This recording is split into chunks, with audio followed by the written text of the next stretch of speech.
हमने पिछली क्लास में पढ़ा था वाक्य के प्रकार और उनके परिवर्तन। आज हम पढ़ेंगे समास किसे कहते हैं और समास के कितने भेद होते हैं। तो समास का मतलब होता है इंग्लिश में कंपाउंड, ठीक है। और ऐसे समास का अर्थ होता है संक्षेप में लिखना या छोटा करके लिखना। समास का अर्थ होता है संक्षेप में लिखना।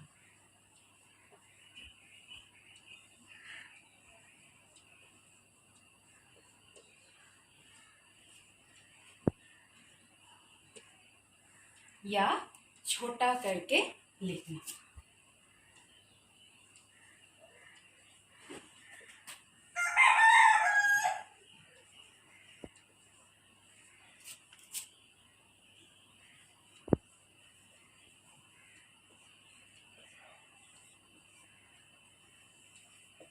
ठीक है, ये रहा समास का अर्थ।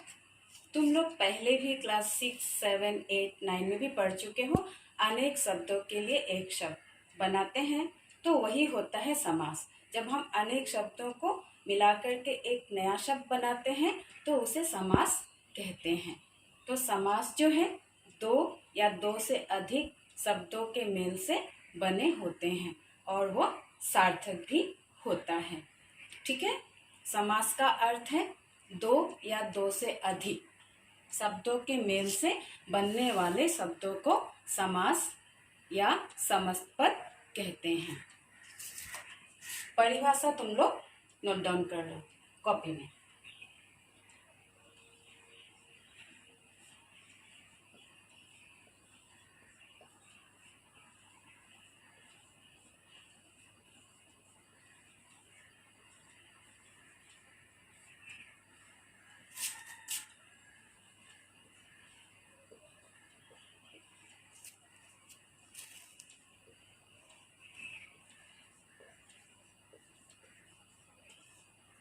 ठीक है, दो या दो से अधिक शब्दों के मेल से बने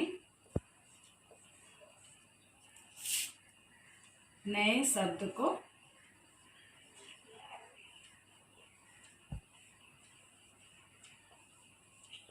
समास कहते हैं।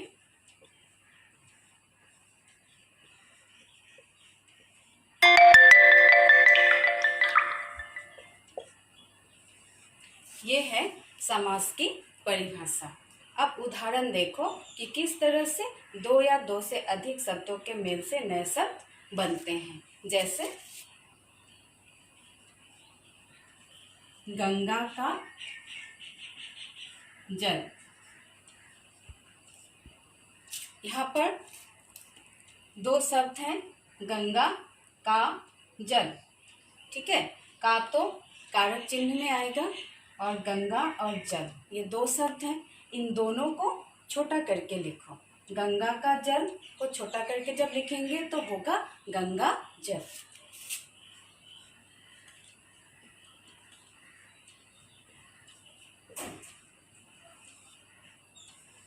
ये गंगा जल जो है ये समास है या फिर इसको हम समस्त पद भी कहते हैं। समास का दूसरा नाम है समस्त पद।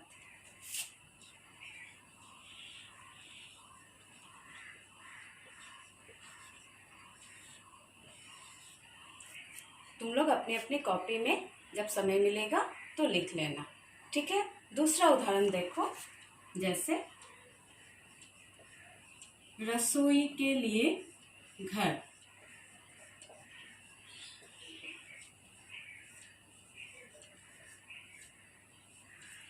अब यहाँ पर दो से अधिक शब्द हैं और दो से अधिक शब्दों को मिलाकर हम एक नया शब्द बनाते हैं।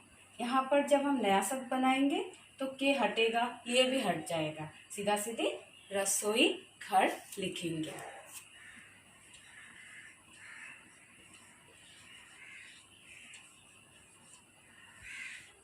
इस तरह से। अब एक बात पे अब हम देखते हैं ये जो नया शब्द बना है इसमें पहला वाला शब्द को हम पूर्व पद कहते हैं और दूसरे शब्द को हम उत्तर पद कहते हैं। उत्तर का मतलब दूसरा शब्द, पूर्व मतलब पहला शब्द। ये जो रसोई है इसको हम कहते हैं पूर्व पद। पद तो मिला था, शब्द और पद। पद का मतलब है जिसका प्रयोग वाक्य में होता है, ठीक है। पूर्व मतलब पहला, तो पहले शब्द को पूर्व पद कहेंगे। और घर, ये जो दूसरा शब्द है इसको हम उत्तर पद कहेंगे।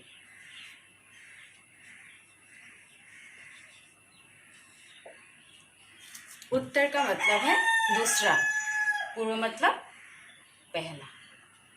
तो इस तरह से ये समास की परिभाषा रही और समास के दो अलग अलग पद होते हैं। मेरे ख्याल से तुम लोगों को समझ में आ गया।